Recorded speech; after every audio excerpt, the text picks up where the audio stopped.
لیکن اگر آپ علیہ السلام ایسا نہیں کرتے تو پھر انصاف کا صرف ایک ہی طریقہ ہے، وہ یہ کہ آپ کوئی ایسا درمیانی راستہ اختیار کریں جو نہ کوفہ کی طرف جاتا ہو اور نہ مدینہ کی طرف۔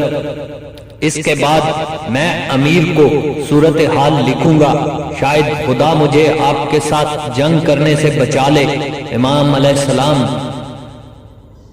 حر کی اس تجویز سے اتفاق کرتے ہوئے عزیب و قادسیہ کے راستہ سے ہٹ کر بائیں طرف مڑ کر سفر کرنا شروع کیا، اور حر بھی آپ علیہ السلام کے ساتھ ساتھ تھوڑے فاصلے پر چل رہا تھا۔ راستے میں حر نے خدمت امام علیہ السلام میں حاضر ہو کر عرض کی، میں آپ کو خدا کا واسطہ دیتا ہوں کہ اپنے حال پر رحم کریں۔ میں گواہی دیتا ہوں کہ اگر آپ نے جنگ کی تو آپ شہید کر دیے جائیں گے۔ امام علیہ السلام نے جواب میں فرمایا، کیا تم مجھے موت سے ڈراتے ہو؟ کیا تم اس سے زیادہ بھی کچھ کر سکتے ہو؟ مجھے قتل کر ڈالو، میں تو وہی بات کہوں گا جو بنی اوس کے ایک شخص نے اپنے چچا زاد بھائی سے کہی تھی جبکہ وہ نصرت رسول صلی اللہ علیہ وآلہ وسلم کے لیے جا رہا تھا، اور اس کے چچا زاد بھائی نے اسے موت سے ڈراتے ہوئے کہا تھا کہ تو قتل ہو جائے گا۔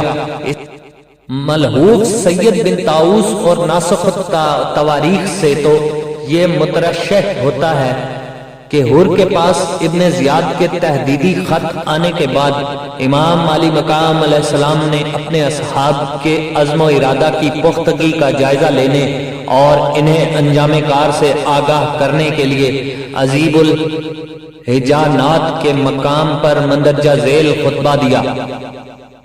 لیکن مورخ طبری کے کلام سے ظاہر ہوتا ہے کہ اکثر علماء نے بھی اسے ہی اختیار کیا ہے کہ منزل ذی حسن کے مقام پر حر سے پہلی ملاقات کے بعد یہ خطبہ ارشاد فرمایا، اس لیے ہم بھی اسے اسی مقام پر درج کرتے ہیں۔ حمد و ثناء خدا و درود و بر محمد مصطفیٰ صلی اللہ علیہ وآلہ وسلم کے بعد فرمایا، ایھا الناس، جو بلا و مصیبت نازل ہوئی ہے وہ تم دیکھ رہے ہو۔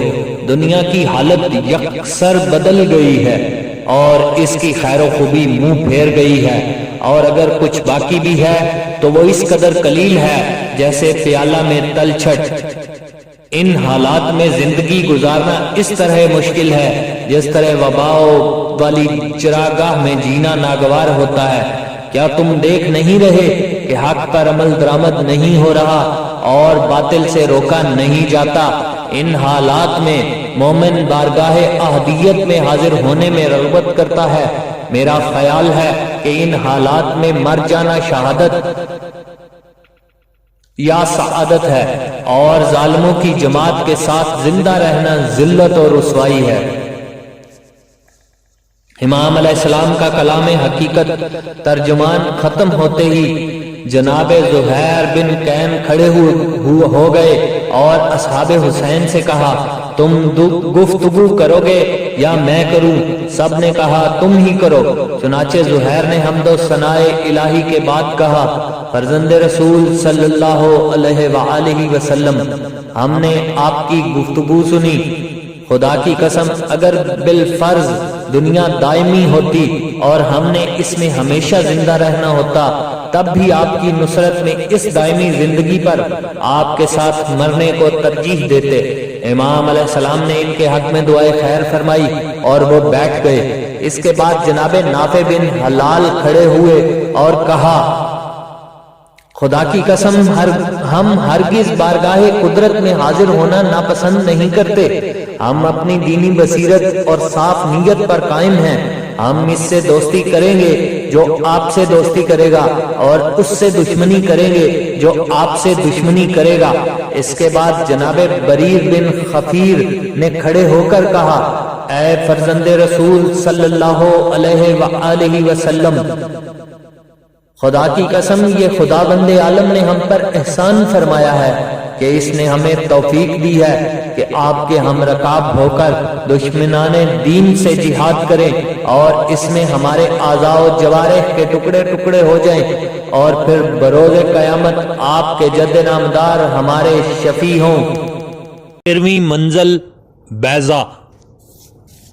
منزل ذی حسم سے روانہ ہو کر جناب سید الشہداء منزل بیضا پر پہنچے، جو کہ واقصہ اور عزیب الحجانات کے درمیان واقع ہے۔ اس منزل کا کوئی خاص واقعہ قابل ذکر نہیں ہے سوائے اس خطبہ مبارکہ کے جو جناب امام حسین علیہ السلام نے اس مقام پر حر اور اس کی سپاہ کے سامنے دیا۔ حمد و ثناء الہی کے بعد فرمایا: ایھا الناس، جناب رسول خدا صلی اللہ علیہ وآلہ وسلم کا ارشاد ہے، جو کسی ایسے ظالم بادشاہ کو دیکھے جو خدا کے حرام کو حلال کرنے والا، اس کے عہد و پیمان کو توڑنے والا اور سنت رسول صلی اللہ علیہ وآلہ وسلم کی خلاف ورزی کرنے والا ہو اور بندگان خدا کے ساتھ خلاف شرع سلوک کرنے والا ہو اور پھر اپنے قول یا فعل کے ساتھ اسے نہ ٹوکے، تو خدا پر لازم ہوگا کہ اسے اپنے مقام میں داخل کرے۔ ان لوگوں بنو امیہ نے خدائے رحمان کی اطاعت کا جو جوا اپنی گردنوں سے اتار کر شیطان کی پیروی کا کلاوہ گلے میں ڈال لیا ہے۔ زمین آتش فتنہ و فساد سے فیروزہ کر رکھی ہے اور حدود خداوندی کو معطل کر کے رکھ دیا گیا ہے۔ ان لوگوں نے مال خدا کو اپنا ذاتی مال سمجھ لیا ہے۔ یہ لوگ حرام کو حلال اور حلال کو حرام قرار دے رہے ہیں، حالانکہ میں اس منصب و مقام کا ان تمام لوگوں سے زیادہ حقدار ہوں۔ تمہارے متعدد خطوط اور پیغمبر میرے پاس آئے کہ تم نے میری بیعت کر لی ہے اور یہ کہ تم ہرگز میرا ساتھ نہیں چھوڑو گے، لہذا اگر تم اب بھی اپنی کی ہوئی بیعت پر قائم رہو گے تو رشد و ہدایت پاؤ گے۔ میں علی اور فاطمہ دختر رسول صلی اللہ علیہ وآلہ وسلم کا فرزند ہوں۔